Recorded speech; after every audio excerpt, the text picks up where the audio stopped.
gabadh masaakiin oo ciyaal iska haysato oo iska rafaasan ayaa social media la geliyay si loo soo caawiyo ilaahay dartii dadka sameeyay inay soo geliyeen waxay ugu talagaleen qofkaas in ilaahay dartii wax lagu soo siiyo qofkaas waa qof hooyo iska masaakiin ah oo aan xitaa kala garanaynin dadka meelaha kala jooga number soo wac waxaa lagu yiri waxaan ka soo wacay Sweden waxaan doonayaa inaan ku caawiyo waxaan ku hayaa gaari bas ah oo carruurta aad ugu shaqaysan kartid ما شاء الله قفك كور سيدان نقولنا فرحات قفك يكلا بدل يا هوي الله إلهي صدر ما شاء الله إلهي هكو عاوي دعاء كب حدي تاسبب بالعكس هذا كنا قنطونته وحيت رواية waxaa kadibna inta loo raaciyay waxaan kugu soo xirayaa ninkii darawalka ahaa ee gaariga hayay kadibna gaariga ayuu kugu wareejinayaa sababta ma taqaan gaariga lagu siinay hooyo in ilmaha loogu shaqeeyo oo aad idinku income ama wax idinka soo galaan ayaan ku siinayna ka waran hooyo masaakiina oo waxba haysan oo sidaas lagu yiri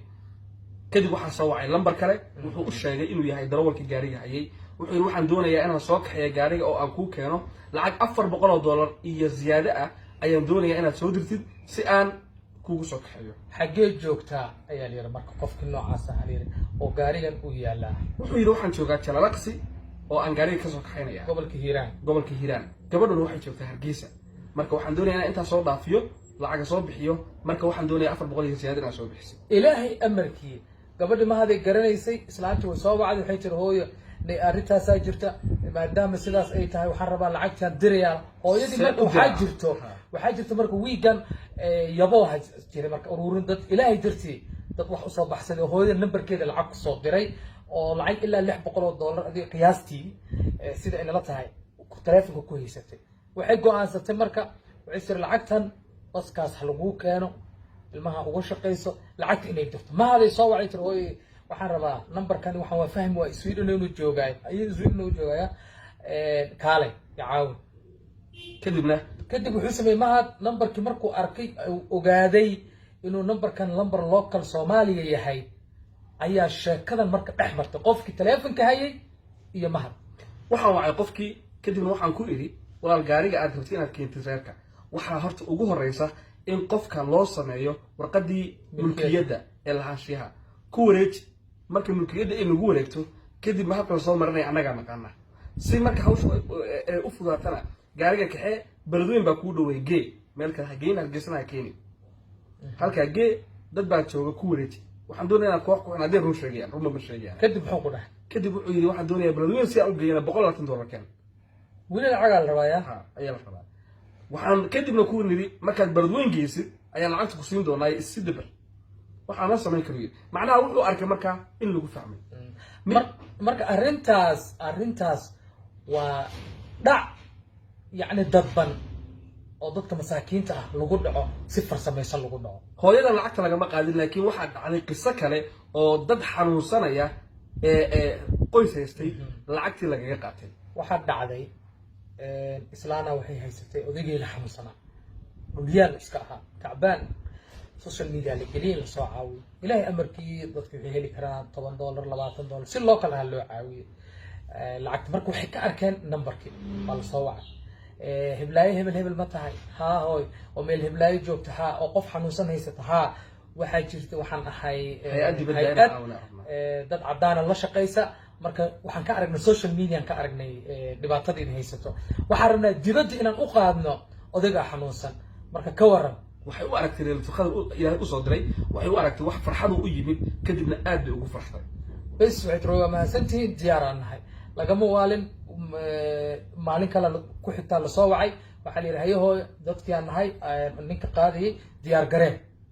waxay ka dafdan waa lagu soo celiyay ma diyaarisha haye airport ka joogna waan soo tagnay alxamdulillah waan noo soo qaadaysaa waan noo keenaysaa laakiin hooy arrin oo aan ku talagelin maadaama dad cadaan nala socdaan ayaa dhacday lacag ba airport kan loo qabsaday oo ah lacagta soo gelitaanka anaguna cash ma wadano sidaa daraadeed airport kama soo bixi karno ilaa lacagta aan bixino marka hooy meeqa loo baahan yahay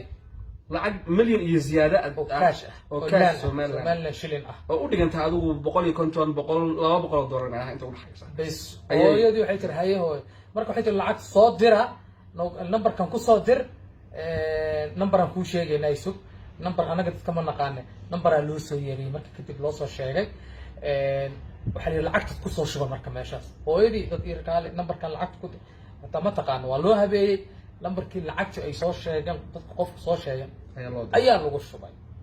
kadib maxaa dhacay kadib lambarkii waa la damiyey laga soo wacayay raadintii kadib waxaa la galay lambarkii lacagta loo lacagta lagu diray jiray ayaa la hayaa wuxuu ku yidhi anigu waxaan ahay sarifle dad baa ii yimid lacagta waxay yidhaha lacag baan kusoo kaasdirayaa nasii waa nasiiyey way dhacdaa eber ma aragta adiga ana ma arkay ma aragta taasoo kale dhacdooyinkaas marka waa badan yihiin kaliya ma aha waxaan annaga hadda sheegayno kaliya ma aha anigoo igu dhacday aad iyo laga yaabo adiga inay kugu dhacday qof kale ay ku dhacday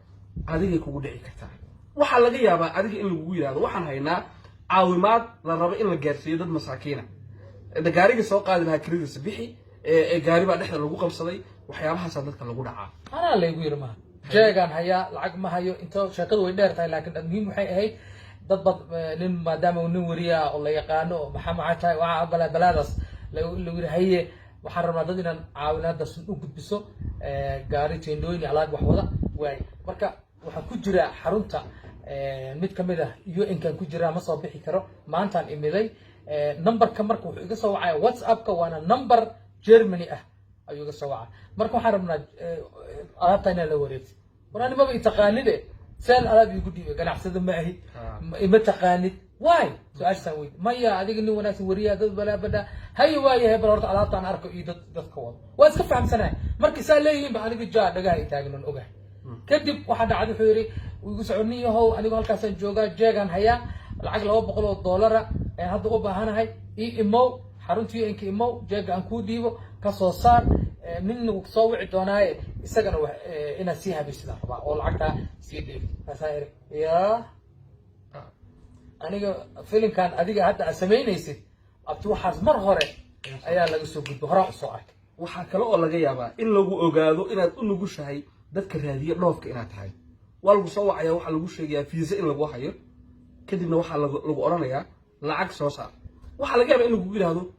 bakhtiyaan sibad ku guulaysatay waka lacagtii lagu saar lahaa oo akoonka lagaga saar soo saar